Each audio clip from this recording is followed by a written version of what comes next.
बिस्मिल्लाहिर्रहमानिर्रहीम, अस्सलाम वालेकुम। मैं हूं अनीस राव और आज हम मिलवाने जा रहे हैं आपको एक ऐसे उस्ताद से कि जिन्होंने ना सिर्फ तालीमी मैदान में गुज़िश्ता 15 साल से अपनी खिदमत सर अंजाम दी, बल्कि अपनी मुनफरिद शख्सियत और तंदरीसी अंदाज की वजह से वो तलबा में बेहद मकबूल हैं। आज के हमारे मेहमान हैं जनाब शफीक जान साहब, जो शोबे उर्दू के हेड के तौर पर गुज़िश्ता एक तवील अरसे से अपनी खिदमत सर अंजाम दे रहे हैं और इन्होंने अपने तालीमी सफ़र में ऐसा कह लें कि सफ़र गुजारा कि जो ना सिर्फ इनके लिए बल्कि इनके तलबा के लिए भी कामयाबी के नए दरवाजे खोलता है। इनकी ज़िंदगी में मोहब्बत और खुशियों की एक ख़ास जगह है और यही इनके तदरीसी अंदाज में झलकती है। ये ना सिर्फ तलबा को कह लें कि किताबी इल्म देते हैं, बल्कि तलबा के अंदर एक कामयाबी का वो बीज बो देते हैं कि जो बहुत जल्द ऐसा तनावर दरख्त बनता है कि जिसकी छांव से ना सिर्फ उन तलबा के वालिदैन बल्कि पूरा मुआशरा जो है वो मुस्तफीद हो रहा होता है।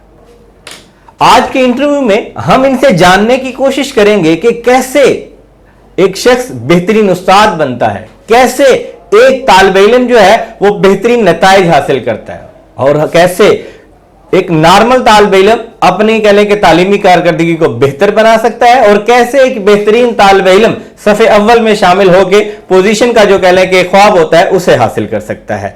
चलते हैं आज के हमारे मेहमान की तरफ। अस्सलाम वालेकुम, कैसे हैं शफीक साहब? सलाम राव साहब, आप ठीक हैं? अल्हम्दुलिल्लाह सर, बहुत मेहरबानी, आपने वक्त निकाला हमारे तलबा के लिए, हमारे नाजरीन के लिए। तो जैसा कि अब सूरत हाल आपके सामने है कि शोबा तदरीस के अंदर नए नए चैलेंजेस हैं और इन चैलेंजेस के अंदर जाहिर सी बात है कि जो नए लोग आ रहे हैं जो उनको सामना करना पड़ रहा है। तो सबसे पहले तो हमें थोड़ा सा गाइड करें कि उन दोस्तों को क्या करना चाहिए कि जो नए दोस्त इस शोबा तदरीस से वाबस्ता हो रहे हैं। जी, आपने पहला सवाल ही इंतहाई दिलचस्प और अहम पूछा और एक टीचर से जाहिर है ये सवाल बनता भी है। राव साहब, अब सूरत हाल ये है कि वक्त के साथ साथ हमें शोबा तदरीस में बहुत सी तब्दीलियां लाने की ज़रूरत है। अब वो वक्त नहीं रहा कि जब सामने बैठे हुए तालिब इल्मों को हम जो भी पढ़ा दें वो ठीक था और वो पढ़ भी लेते थे। अब ऐसा नहीं है। अब सूरत हाल ये है कि बहुत सारी चीज़ें जो हमारे इर्द गिर्द हैं या जिनमें हम घिरे हुए हैं वो हमारे मिजाज में, हमारे रवैयों में बड़ी तेज़ी से तब्दीली ला रही है। आज का स्टूडेंट पहले के स्टूडेंट से बहुत ज़्यादा इम्पेशेंस है। ऐसे ही वो सोशल मीडिया पे हर वक्त मौजूद है, जहां वो चंद सेकंड की वीडियो देखता है, उसे स्क्रॉल करता है, उसकी पेशेंस जो है वो दिन ब दिन कम होती जा रही है।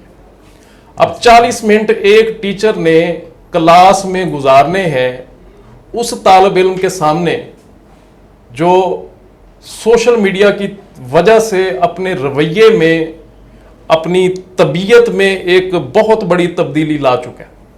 हाँ, हकीकतन ऐसा ही है कि हमारी अब नेचर ऐसी बन गई है कि हम शायद 10 सेकंड या 15 सेकंड से ज़्यादा अपनी कंसंट्रेशन भी नहीं रख पा रहे होते। उसी में हम डिसीजन कर लेते हैं हमने आगे देखना है या हमने आगे जाना है। हाँ, अब जाहिर है टीचर के लिए ये सबसे बड़ा चैलेंज तो यही है कि उसने सामने 50, 60, 70 लोगों की जो क्लास बैठी है उसको एंगेज कैसे रखना है और वो उसे सुने भी, उसे देखें भी, ये बहुत बड़ा एक चैलेंज है।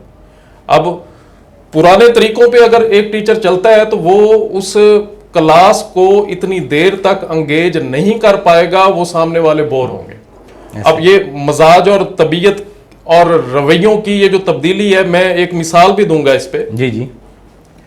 आपको पता होगा कि पहले हम अपनी जेब में एक रुमाल रखा करते थे, हैंड करचीफ जिसे कहते हैं।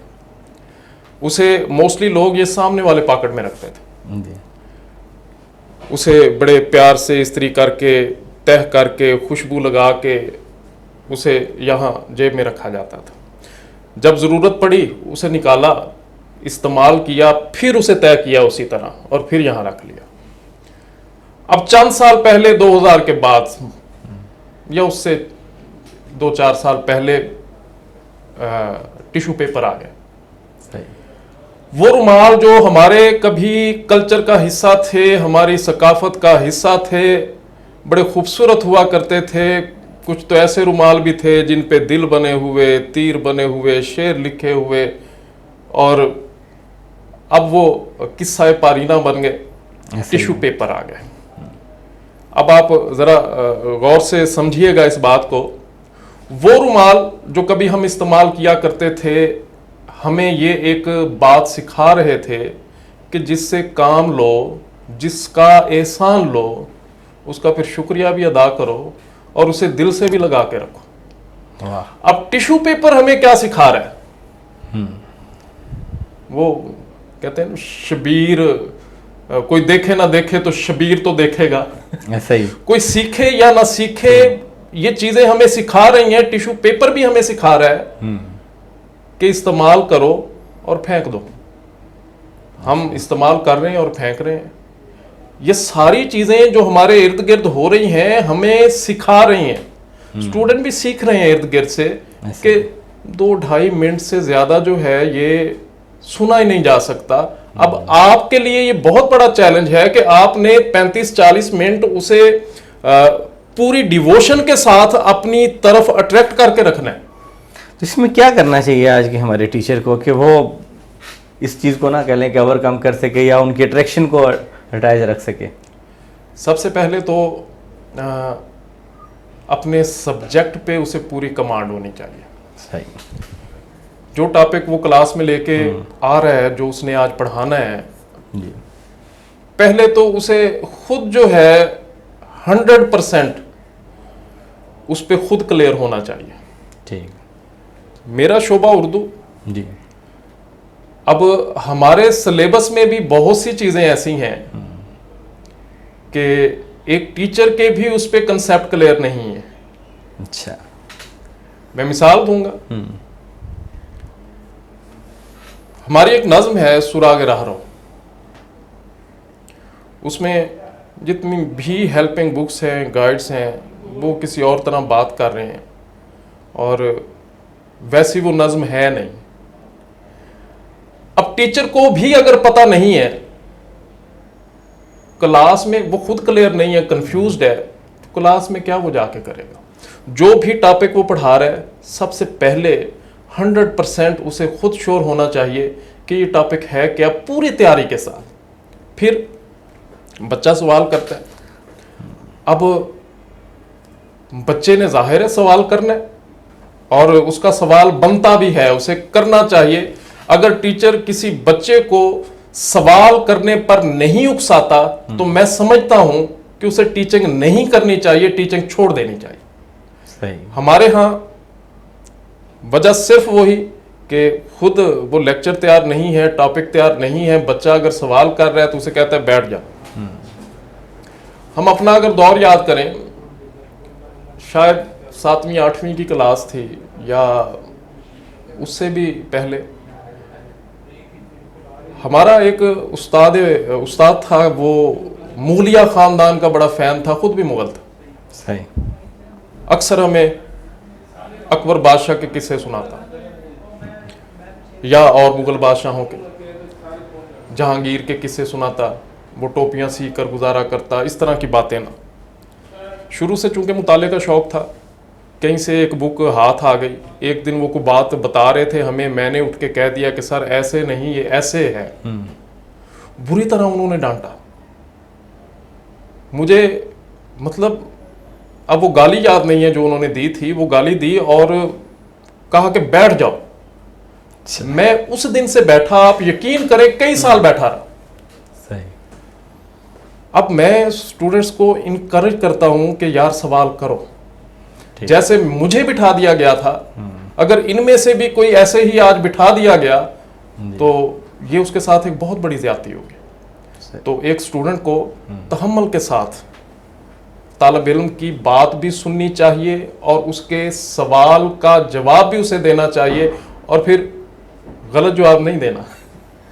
हाँ, ये भी बड़ा वो है कि बात का ऐसा होता है कि ना, हमारे डायरेक्टर हैं मुस्लिम ग्रुप के सलीम तौसीफ साहब ना, उन्होंने बड़ी कमाल की बात की थी, कहते हैं कि जब टीचर कह देना कि यार ये भी जवाब हो सकता है, ये भी जवाब हो सकता है, तो इसका मतलब है कि टीचर को कमांड नहीं है। तो सर हमें बताते हैं, कहते हैं कि जो हमारे टीचर पढ़ाते थे वो सीधी एक बात बढ़ते थे, बेटा ये चीज़ ऐसे है। और यही है कि आई थिंक टीचर को क्लियर होना चाहिए खुद के, बेटा ये चीज़ इस तरह है, जिसमें हम 2-4 ऑप्शंस के ऊपर कह देते ना इस तरह भी ठीक, इस तरह भी, तो वहाँ पे यही मसला होता है कि हमें खुद पता नहीं होता बाज़ का, या हम लोग ढूंढना भी नहीं चाह रहे होते जवाब को ना। तो अच्छा, जवाब को सही ढूंढे कैसे? क्योंकि अभी जिस तरह आपने बात की ना कि जो गाइड्स हैं, जो हेल्पिंग बुक्स हैं, उनमें भी जाहिर सी बात है कि उस तरह की चीज़ें को या उस हिसाब से एक्सप्लेन नहीं किया गया। अब लिखने वाले तो जाहिर सी बात है वो भी हमारे सीनियर दोस्त ही होते हैं, तो इस मसले को कैसे, यानी कि ये तो जिनको सही आता है, आप जैसे लोग जो हैं वो ये तो खुद लिखें, या फिर कोई ऐसा सोल्यूशन दें कि जो हमारे जैसे नए लोग आ रहे हैं कि वो कैसे करेक्ट कर सकते हैं अपने आप को। हम जब तालिब इल्म थे, मैं जब मास्टर्स कर रहा था, हमें हमारे सिलेबस में बहुत सी किताबों की एक लंबी लिस्ट हमारे प्रोफेसर साहब ने हमें दी कि ये जी ढूंढें। आप यकीन करें कि कई कई माह लग गए वो किताबें ढूंढने में। मैं लाहौर भी गया, किताबें फिर भी नहीं मिली। अब वो दौर नहीं है, अब सब कुछ आसानी के साथ आपको नेट पे दस्तयाब है, हर चीज़ पढ़ी हुई है। ऐसे हम भी वहीं से पढ़ रहे हैं। अब इस मोबाइल में तकरीबन कोई 250-300 किताबें जो हैं वो मौजूद हैं। अच्छा, मैं बात कर रहा था कि स्टूडेंट को गलत जवाब ना नहीं दिया। अब गलत जवाब देंगे आप पकड़े जाएंगे। पहले था गलत जवाब चल जाता था, सही। अब ठीक है क्लास में बच्चे के पास ये सेल फोन नहीं है, लेकिन घर जाके उसने अगर सर्च कर लिया, आपने उसे गलत जवाब दिया हुआ, तो आपकी वो गलत बयानी पकड़ी गई है, और आप फिर कम से कम उस तालिब इल्म की नजरों में उस्ताद नहीं रहेंगे। ऐसे ही तो ये थोड़ा सा ख्याल रखना पड़ेगा हमारे नए दोस्तों को। हाँ, एक्सक्यूज कर लें, इससे मैं समझता हूं कि ठीक है वक्ती तौर पे उसे शायद थोड़ी सी नदामत हो, लेकिन क्लास में तालिब इल्मों के सामने अपनी साफ गोई की वजह से उसका मकाम गिरेगा नहीं, बल्कि उनकी नज़रों में और वो मोतबर होंगे कि देखें जी हमें गलत जवाब नहीं दिया, अगले दिन बताएं। ठीक। अच्छा, बात का ऐसा भी होता है कि सब्जेक्ट हम एक पढ़ा रहे होते हैं, और अब जिस तरह के जो न्यू रिक्वायरमेंट आ रही है ना, एक ही सब्जेक्ट के साथ बहुत सी चीज़ें अटैच हो रही हैं, और ऐसा पॉसिबल होता भी नहीं है कि एक शख्स जो है वो सारे काम कर सकता हो या सारे सब्जेक्ट में ही परफेक्ट हो। तो आई थिंक सो जब हमारी फील्ड से रिलेटेड नहीं है या किसी और से कंसर्न करने वाली है, तो हमें पहले कंसर्न करना चाहिए। आई थिंक सो आप यही कहना चाह रहे हैं, या हमें खुद ही फने खान बन के और रिसर्चर बन के जवाब जो हमें समझ आए उसके मुताबिक ही जवाब दे दें? देखिए, मैं समझता हूँ कि टीचिंग सिर्फ प्रोफेशन नहीं है। सही।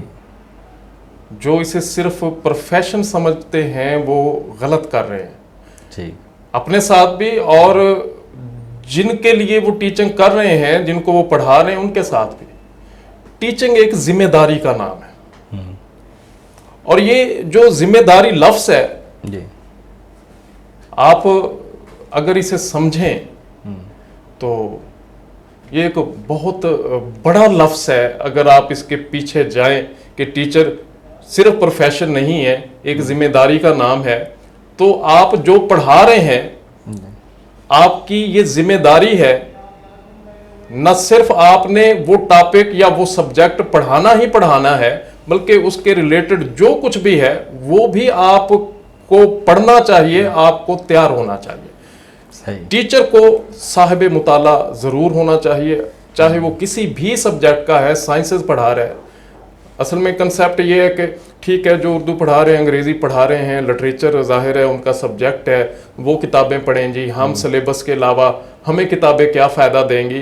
फ़ायदा बहुत देती हैं किताबें, ख़ास तौर पे अगर साइंसेस वाले वो साहिब मुताला हैं, तो अपने सब्जेक्ट में पढ़ाने के दौरान वो देखेंगे कि उन्हें क्या क्या याद आता है और क्या क्या फिर वो डिलीवर करते हैं और किस अंदाज से करते हैं। अच्छा, नॉर्मली एक होता है ना कि हम देखते हैं, अगर आपकी भी हिस्ट्री को उठाते हैं ना, तो जितने माशाल्लाह आपके स्टूडेंट्स हैं ना, वो एक कंसेप्ट होता है कि आपने बड़ा एक ना वो कामयाबी के उनको लेक्चर्स दिए, वो जो एक बीज बोते रहे और बड़ा फ़ायदा हुआ उनके वालिदैन को भी, उनके अहलो अयाल को भी। तो नॉर्मली आप क्या समझते हैं कि आज का जो उस्ताद है वो किस तरह अपने तलबा के अंदर, एक तो सिलेबस तो पढ़ाना ही पढ़ाना है ना, वो हमने रटा भी देना है, उसके अलावा ये जो हम कहते हैं जो कामयाबी का जो बीज बोने का एक जो वर्ड यूज़ किया जाता है, इस्तेआरा हम ले रहे होते हैं, ये कैसे मुमकिन है कि एक नया उस्ताद जो आ रहा है वो कैसे अपने बच्चों को इस हवाले से गाइड करे? असल में राव साहब, आप भी जानते हैं इस बात को, सभी जानते हैं, इदारों में टीचर को एक सिलेबस दिया जाता है, ऐसा ही है, और जो नेक टू नेक जो है वो चल रहा होता है टेस्ट के साथ। जी। अब टीचर इजाफी बात अगर क्लास में करता है तो वो सिलेबस रहता है, ऐसा ही है, ऐसे ही है। अच्छा, बाकी मेरा ये ख्याल है कि हम टीचर्स की जिम्मेदारी सिर्फ वो सिलेबस ही नहीं है, तालीम के साथ साथ अगर आप तरबियत नहीं कर पा रहे हैं तो तब भी ये काम छोड़ दें।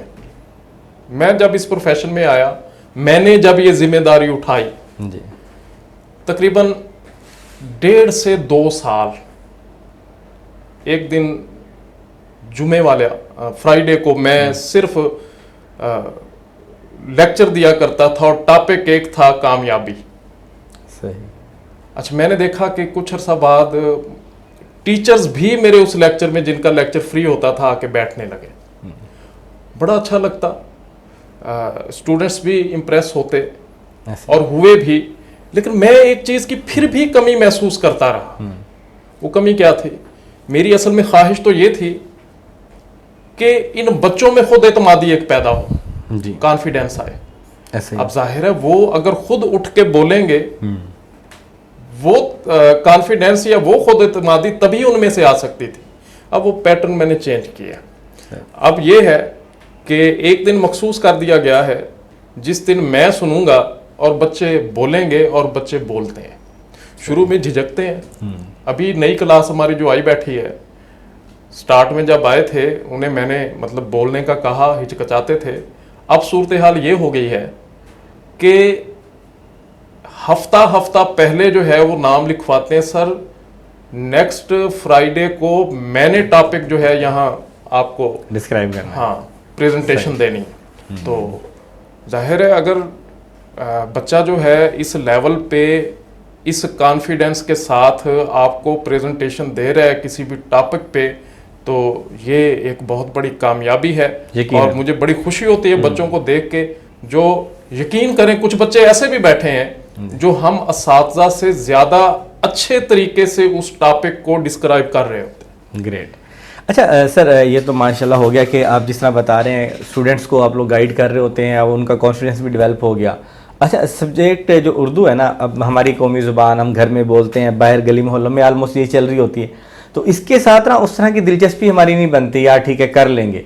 अब आप क्या समझते हैं कि कैसे एक टीचर को इस तरह इस नहज पे बच्चों को लेके आए कि बच्चा इसको दिलचस्पी के साथ पढ़े, या ऐसे कौन से फैक्टर्स हैं, ऐसी कौन सी एक्सरसाइजें आप बता सकते हैं कि जो टीचर्स को अपने लेक्चर्स के अंदर इंट्रोड्यूस करनी चाहिए ताकि स्टूडेंट की कंसंट्रेशन बढ़े? सबसे पहले तो अगर टीचर उर्दू का है, उर्दू पढ़ाना चाहता है, तो उसे पहले तो खुद उसकी इम्पोर्टेंस, उसकी अहमियत समझनी होगी जी। और न सिर्फ खुद समझनी होगी बल्कि स्टूडेंट्स को भी समझानी होगी। उर्दू बतौर जुबान ना तो ये किसी से कम है, बिल्कुल, ना ही बतौर सब्जेक्ट इसकी वेटेज किसी साइंस सब्जेक्ट से कम है। ऐसा ही है। बतौर जुबान अगर हम बात करते हैं तो बोले और समझे जाने के लिहाज से उर्दू दुनिया की तीसरी बड़ी जुबान है। सही। अगर बतौर सब्जेक्ट हम इसे ले रहे हैं, वो भी अगर साइंस सब्जेक्ट आपका कोई 100 नंबर का पार्ट फर्स्ट में है तो ये भी 100 नंबर की, इसी तरह पार्ट सेकंड में वेटेज इसकी भी 200 है जी, दोनों पार्ट में ऐसे ही 200 वेटेज है। फिर मतलब किसी तरह भी ये कम नहीं है, ना ये बतौर जुबान किसी से कम अहमियत की हामिल है, ना बतौर सब्जेक्ट। और होता क्या है, तालिब इल्म इसे इजी ले लेते हैं, और एंड पे जब रिजल्ट आता है तो यही उर्दू जो है इसी में उसे मार पड़ी होती है। ऐसे ही है। तो उसे सबसे पहले क्लास में मेरा पहला लेक्चर होता ही है, भाई उर्दू की अहमियत को समझो और हम उर्दू वालों की अहमियत को समझो। सही। आप देखें सही है। दुनिया में जितनी भी रेवोल्यूशंस आई हैं, जितने भी इनकलाबात आए हैं, क्या वो साइंसदानों की वजह से आए? लिटरेचर। उसके पीछे ये ह्यूमैनिटीज वाले, यही लिटरेचर वाले खड़े हैं। ऐसे ही आप तारीख आलम का मुताला करके देखें, साइंसदान क्या करेगा, इन्वेंशन कर देगा, कोई दरियाफ्त कर देगा, भाई उसके लिए जो एक थ्योरी देनी है किसने देनी है? वो हम दे रहे हैं, हम लिटरेचर वाले दे रहे हैं, हम ह्यूमैनिटीज वाले दे रहे हैं। तो बच्चे को जब तक सब्जेक्ट की अहमियत नहीं बताएंगे, उसे बल्कि गाहे बगाहे आप याद दिलाएं जी कि भाई ये उर्दू है, ऐसे। नहीं खेल है दाग यारों से कह दो वाह। कि आती है उर्दू जुबान आते आते। ये ऐसे नहीं आएगी, खुद ब खुद नहीं आ जाएगी, इसे तैयार करना पड़ेगा। और ये हकीकत है, अब सभी जितने भी तालीमी इदारे हैं इस हकीकत को जान गए हैं। ऐसे ही। अगर पोजीशन लेनी है, जी एक तो उर्दू की फैकल्टी अच्छी हो, फिर यस उसके बाद जो बच्चे पढ़ रहे हैं उनका सब्जेक्ट जो है खास तौर पे उर्दू जो है वो अच्छा हो। साइंसेस में आपको भी पता है नंबर बराबर आ जाते हैं सबके, ऐसा ही और है। पूरे आ जाते हैं। अगर कहीं नंबर कटते हैं तो वो कौन सा सब्जेक्ट है? वो सब्जेक्ट उर्दू ही वो होता है। उर्दू है, और सबसे ज्यादा इसी में ही कटते हैं। अगर कोई पोजीशन लेता है तो इसी सब्जेक्ट की वजह से लेता है, अगर कोई पोजीशन से ड्रॉप होता है तो वो इसी सब्जेक्ट की वजह से होता है। तो स्टूडेंट को जब तक इसकी अहमियत नहीं बताएंगे, स्टूडेंट इसमें दिलचस्पी का मुजाहरा नहीं करेगा। जब उसे इसकी अहमियत का पता चल जाएगा, मैं यकीनी तौर पे कह सकता हूं कि कम से कम वो इस सब्जेक्ट की तरफ जो है वो अदम तवज्जही नहीं करेगा, इसे ज़रूर जो है वो टाइम देगा। अच्छा शफीक साहब, नो डाउट हमारा जो टॉपिक तो वो तो टीचर्स के वाले चल रहा है, लेकिन अभी जिस तरह की बात आ गई है तो हम एक एक्स्ट्रा क्वेश्चन आपसे लेंगे कि पोजीशन बेसिक तौर पे हासिल कैसे की जाती है? क्योंकि एक रिकॉर्ड है आपका कि आपके स्टूडेंट्स ने कम और बेश कर लें कि हर दूसरे साल ही पोजीशंस ले रहे हैं और टॉप कर रहे होते हैं। तो ये कैसे इसके लिए बंदा मनसूबाबंदी करता है या क्या प्रोसीजर होता है, वो ज़रा हमारे नाजरीन के लिए बताएं। ये 2-3 दिन पहले हम किसी जगह पे बैठे हुए थे, जी कोई बायो के हमारे टीचर थे दोस्त, बहुत शानदार टीचर है, सही आउटस्टैंडिंग, जी रिजल्ट नहीं आया जो मतलब एक हम एक्सपेक्ट कर रहे थे, सही वैसा रिजल्ट नहीं आया। अब डिस्कशन चल रही थी, गो के वहां तो मैं नहीं बोला, जी आपने चूंकि सवाल पूछा है, अब यहाँ बोलने से सभी का फायदा हो जाएगा, सारे सुन लें। पढ़ाना और रिजल्ट लेना ये दो मुख्तलिफ बातें हैं। सही यही मिसाल आपके सामने है, जी टीचर पढ़ाता बहुत अच्छा है, रिजल्ट क्यों नहीं आ रहा? ऐसे रिजल्ट लेने के लिए कुछ और टेक्निक्स हैं। सही पढ़ा लेना ठीक है, बहुत अच्छा पढ़ा लेना, ये अच्छी बात है, मैं इसको बुरा नहीं कह रहा हूं, अच्छा है। सही लेकिन ज्यादा अहम जो है वो रिजल्ट लेना भी है। अब वो लेना कैसे है, उसके मुख्तलिफ तरीके हैं। आप जो टेस्ट ले रहे हैं, क्या वो टेस्ट म्यारी बना हुआ है? सही क्या वो टेस्ट वैसा है जैसा बोर्ड के पेपर में वो क्वेश्चन आ रहे हैं उनके मुताबिक है? सही फिर बच्चे की प्रेजेंटेशन कैसी है जब वो टेस्ट उसको हल कर रहे हैं?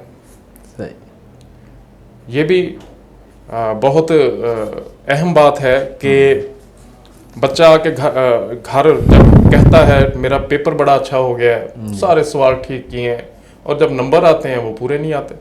ऐसा ही है। वो नो डाउट अच्छा पेपर दे के आया है, सारे सवालात के जवाब वो ठीक लिख के आया, फिर नंबर क्यों नहीं आए? क्योंकि वो जो पेपर अटेम्प्टिंग स्किल थी जी उसमें कमी थी। सही बच्चे की पेपर अटेम्प्टिंग स्किल कैसे इंप्रूव करनी है वो एक अच्छे टीचर को पता होना चाहिए, और वो उसकी जिम्मेदारी बनती है कि सिर्फ पढ़ाना नहीं है, वो स्किल भी बच्चे में निखारनी है। वो कैसे इंप्रूव बच्चा करेगा उसे बतानी है। फिर उसके बाद आ जाती है मार्किंग।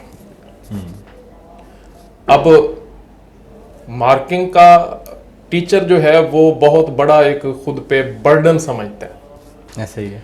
और यहाँ आके जो है वो मामला बहुत ख़राब हो जाता है। हम समझते हैं कि स्टूडेंट के साथ बड़ी जो है वो ज़्यादती हो जाती है। तो मार्किंग कैसे होती है, बोर्ड के पैरामीटर्स क्या हैं जी। और आपके पैरामीटर्स क्या हैं, जो मतलब होम टेस्ट आप ले रहे हैं, वो कोशिश करें कि उन पैरामीटर्स के तहत आप अपने पैरामीटर्स अपनाएं।